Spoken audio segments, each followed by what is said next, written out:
بسم اللہ الرحمن الرحیم۔ السلام علیکم دوستو، دنیا بھر کی خبروں میں آج آپ سنیں گے، لیکن اس سے پہلے اگر ہو سکے تو لائک اور سبسکرائب کا بٹن ضرور دبا لیں۔ شکریہ۔ مسئلہ فلسطین کا اصل حل کیا ہے؟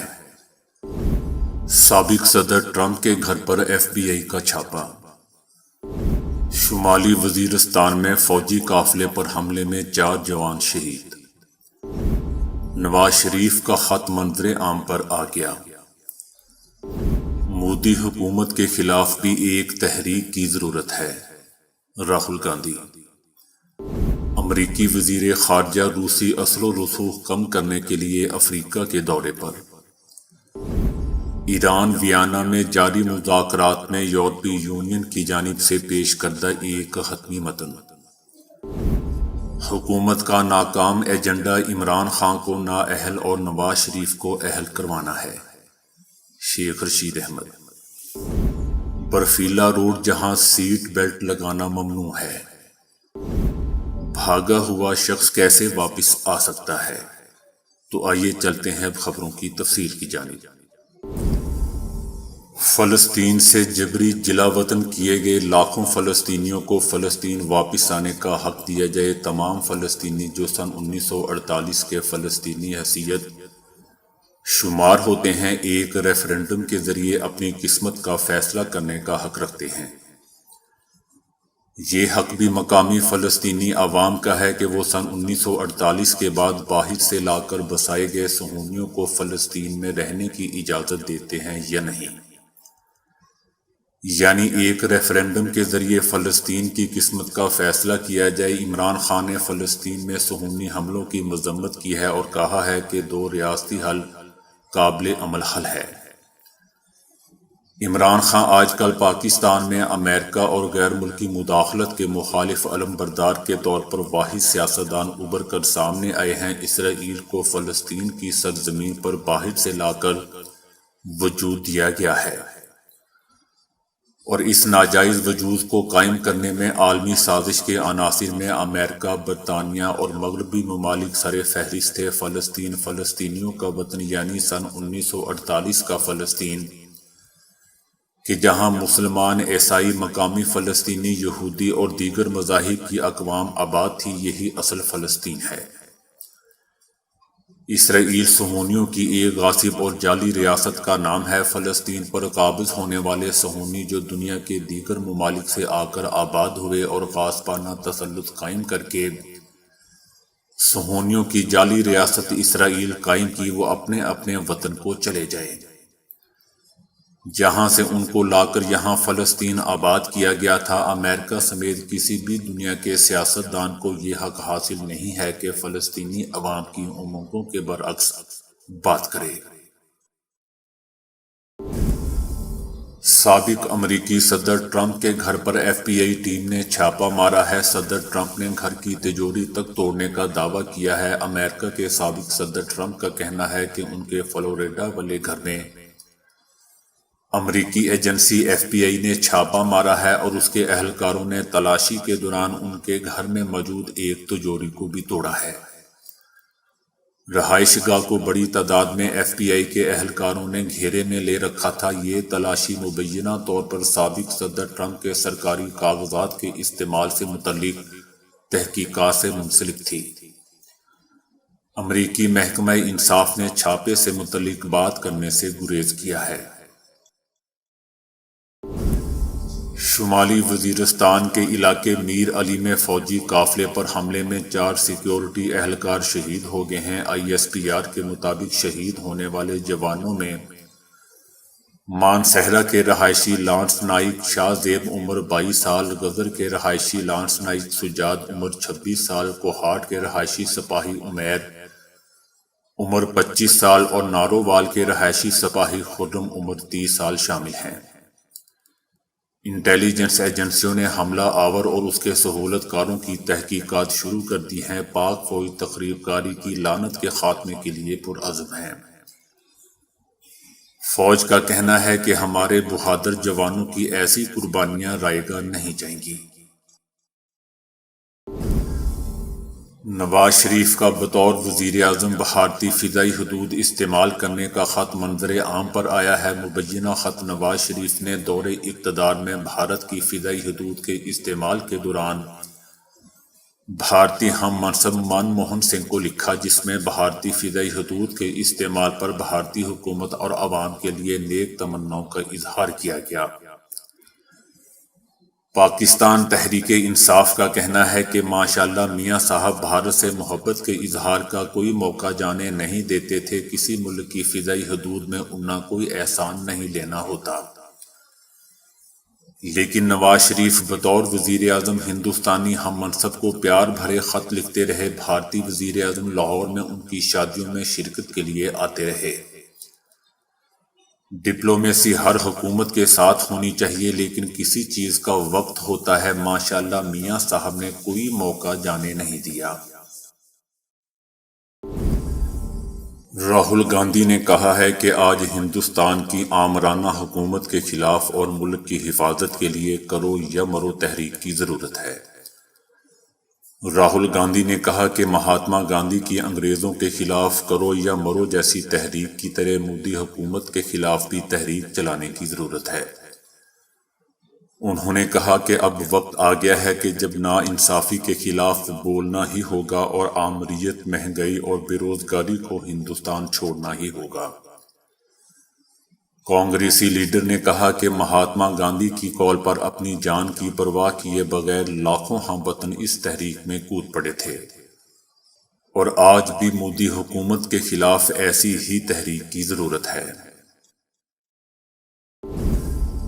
امریکی وزیر خارجہ اینٹونی بلنکن نے براعظم افریقہ کے 3 ملکی دورے کا آغاز جنوبی افریقہ سے کیا ہے۔ ان کے اس دورے کا مقصد براعظم افریقہ میں روسی اثر و رسوخ کو کم کرنا ہے۔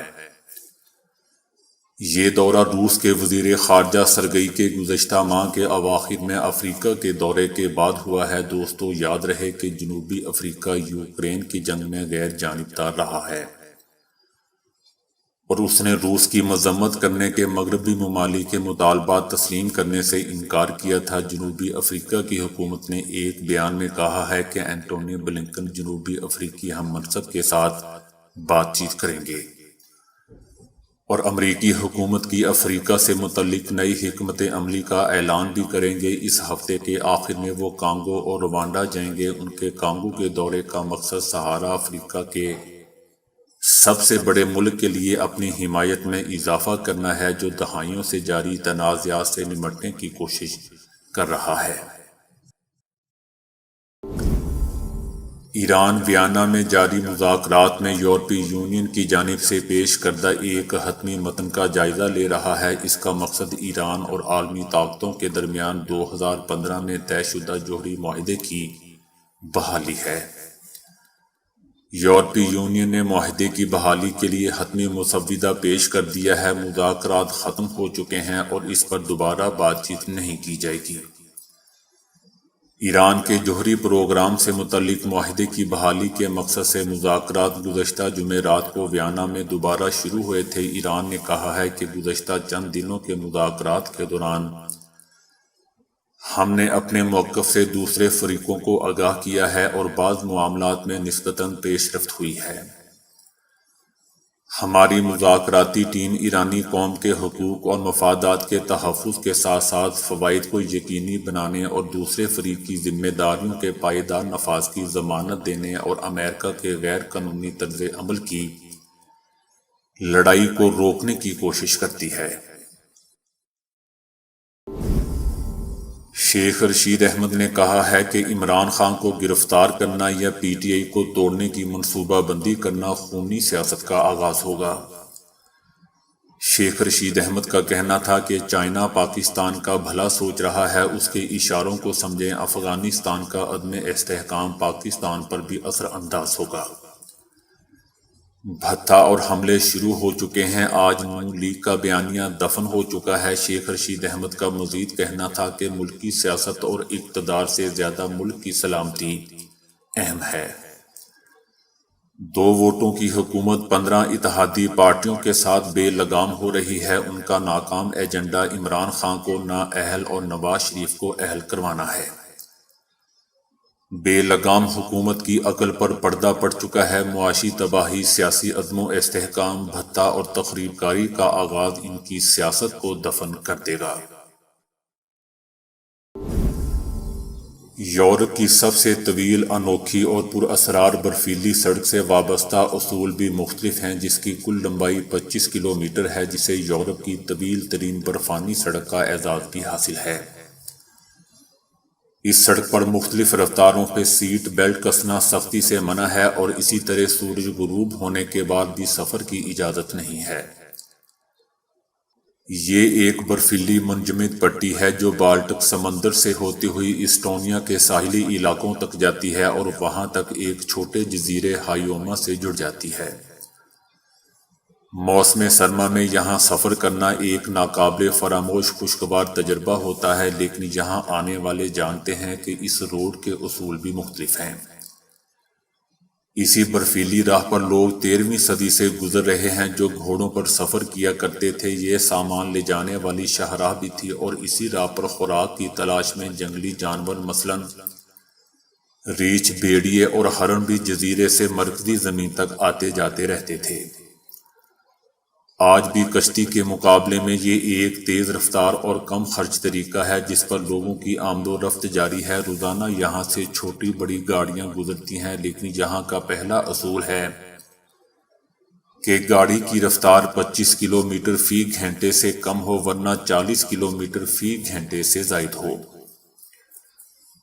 کیونکہ مسلسل ایک ہی رفتار سے گاڑی چلانا برف میں دراڑیں ڈال سکتا ہے، جس کے ٹوٹنے سے مسافر نیچے موجود سرد پانی میں گر کر اس میں ڈوب بھی سکتے ہیں۔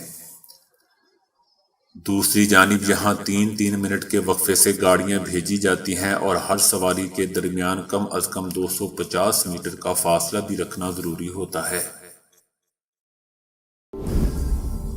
حکومت اپنے پارٹی کے قائد نواز شریف کی پاکستان واپسی کو آسان بنانے کے لیے متعلقہ قانون سازی پر غور کر رہی ہے، جو کہ طبی بنیادوں پر لندن بھاگ گئے تھے اور اب وہاں خود ساختہ جلا وطنی اپنائے ہوئے ہیں۔ حکومت کچھ ایسی ترامیم کر سکتی ہے جس سے نواز شریف پر پاناما پیپرز کیس میں سپریم کورٹ کے فیصلے کے ذریعے عائد کردہ پابندی کو ختم کرنے میں مدد ملے گی۔ پارلیمنٹ سیاستدانوں پر تا حیات پابندی کو کالعدم کر سکتی ہے، اور ہو سکتا ہے کہ عدالت اسے لاگو نہ کر سکے۔ اگر اس قانون سازی کو پارلیمنٹ میں لایا جاتا ہے اور بعد میں اسے منظور کیا جاتا ہے تو نتیجتاً اس کا فائدہ نواز شریف کو ہوگا۔ اس قانون کو متعارف کروایا جانا سپریم کورٹ بار ایسوسی ایشن کی جانب سے سپریم کورٹ میں سیاستدانوں پر تا حیات پابندی کو چیلنج کرنے والی درخواست کے نتائج سے منسلک ہوگا۔ اس سے پہلے مریم نواز نے اشارہ دیا تھا کہ ان کے والد واپس آنا چاہتے ہیں، لیکن ان کی واپسی میں کچھ مسائل رکاوٹ بن رہے ہیں۔ مریم نواز دراصل قانونی مسائل کا حوالہ دے رہی تھیں، کیونکہ وطن واپسی پر نواز شریف کو جیل جانا پڑے گا۔ اس کے علاوہ ان کی واپسی کے لیے مریم نواز نے طاقتور حلقوں کی جانب سے گرین سگنل نہ ملنے کا بھی حوالہ دیا تھا۔ شہباز شریف کے وزیر اعظم بننے کے بعد کچھ رہنما اس امید کے ساتھ پرجوش تھے کہ اب ان کے پارٹی قائد جلد ہی ان کے درمیان میں ہوں گے، لیکن قانونی رکاوٹوں کو ان کی واپسی کی راہ میں سب سے بڑی رکاوٹ قرار دیا جا رہا ہے۔ نواز شریف ممکنہ طور پر عام انتخابات سے پہلے پاکستان واپس آ سکتے ہیں، کیونکہ مسلم لیگ نون کے رہنماؤں کا خیال ہے کہ سیاسی میدان میں پاکستان تحریک انصاف پر قابو پانے کے لیے ان کی موجودگی بہت ہی ضروری ہے۔ مسلم لیگ نون کی قیادت اس بات پر متفق ہے کہ اگر آئندہ انتخابات میں پارٹی کو فتح حاصل کرنی ہے تو انتخابات سے پہلے نواز شریف کی پاکستان میں موجودگی ضروری ہے۔ پنجاب میں گزشتہ ماہ ہونے والے ضمنی انتخابات میں شرمناک شکست نے پارٹی کے اندر اس خیال کو تقویت بخشی ہے کہ مریم نواز اور شہباز شریف جیسی دوسرے درجے کی قیادت عمران خان کے سیاسی قد کا مقابلہ نہیں کر سکتی۔ مریم نواز کی جارحانہ انتخابی مہم کے باوجود 22 جولائی کو ہونے والے ضمنی انتخابات میں مسلم لیگ نون کو عبرتناک شکست کا سامنا کرنا پڑا تھا۔ جس کے نتیجے میں انہیں پنجاب کی حکومت سے بھی ہاتھ دھونا پڑا تھا۔ نواز شریف کرپشن کیس میں لاہور کی کوٹ لکھپت جیل میں 7 سال کی قید کاٹ رہے تھے۔ ان کے باہر جانے سے قبل ان کے چھوٹے بھائی شہباز شریف نے لاہور ہائی کورٹ میں ایک حلف نامہ جمع کروایا تھا، جس میں اس بات کو یقینی بنایا گیا تھا کہ ان کے بڑے بھائی 4 ہفتوں کے اندر اندر پاکستان واپس آ جائیں گے۔ نواز شریف کے پاسپورٹ کی میعاد فروری 2021 میں ختم ہو گئی تھی، تاہم شہباز شریف کی حکومت نے اس سال اپریل میں انہیں نیا پاسپورٹ جاری کر دیا تھا۔ لیکن دوستو، آپ سب جانتے ہیں کہ بھاگا ہوا شخص کیسے واپس آ سکتا ہے جبکہ اسے جیل بھی ہو چکی ہو۔ کوریا نے مصنوعی جذباتی ذہانت اور 5G کے استعمال پر ایک نیا انقلابی پہلو پیش کیا ہے، جسے آرٹیفیشل ایموشنل انٹیلیجنس کا نام دیا گیا ہے، اور 5G مواصلاتی ٹیکنالوجی کے ملاپ سے یہ ایک نئے انقلاب کو جنم دے سکتی ہے۔ یہ احساسات کی شناخت کرنے والا ایک نظام ہے جس کے بعد انسانوں، مشینوں، اشیاء اور آلات کو باہم ملایا جائے گا۔ اس کے بعد از خود چلنے والی کاروں، سمارٹ ڈرون اور صحت کی سہولیات کو ایک نیا زاویہ ملے گا۔ نیشنل یونیورسٹی آف کوریا کے پروفیسر کم کہتے ہیں کہ 5G کی بدولت لوگوں کے جسم، چہرے اور لمس کو محسوس کر کے ان کے احساسات معلوم کیے جا سکیں گے۔ اس طرح کسی جلد باز ڈرائیور یا ذہنی تناؤ کے شکار پائلٹ کی شناخت ہو سکے گی۔ اسی طرح اپنے آپ کو مارنے کی جانب گامزن یا انتہائی مایوس انسان کی شناخت بھی کی جا سکے گی۔ اگر گاڑی کا ڈرائیور کسی طرح کی تھکاوٹ کا شکار ہوتا ہے تو فوری طور پر کار اس کا احساس کر کے از خود پورا انتظام اپنے ہاتھ میں لے سکے گی۔ دوستو، دانت کا درد ایک ایسی چیز ہے جو انتہائی تکلیف دہ ثابت ہوتا ہے اور اسے برداشت کرنا بھی مشکل ہوتا ہے۔ اکثر اوقات یہ درد اس وقت اٹھتا ہے جب انسان کا ڈاکٹر تک پہنچنا بھی مشکل ہوتا ہے۔ ایسے میں چند گھریلو نسخے آپ کو اس درد سے چھٹکارا دلوا سکتے ہیں۔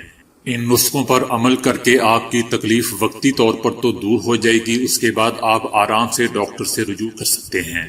مثلا دانت کے ٹوٹنے یا واپس نکل جانے کی صورت میں پیدا ہونے والے درد سے بچنے کے لیے متاثرہ جگہ کو چیونگم سے بھر دیجیے۔ یوں آپ کو وقتی طور پر آرام آ جائے گا، تاہم بعد میں ڈاکٹر سے رجوع کرنا نہ بھولیے گا۔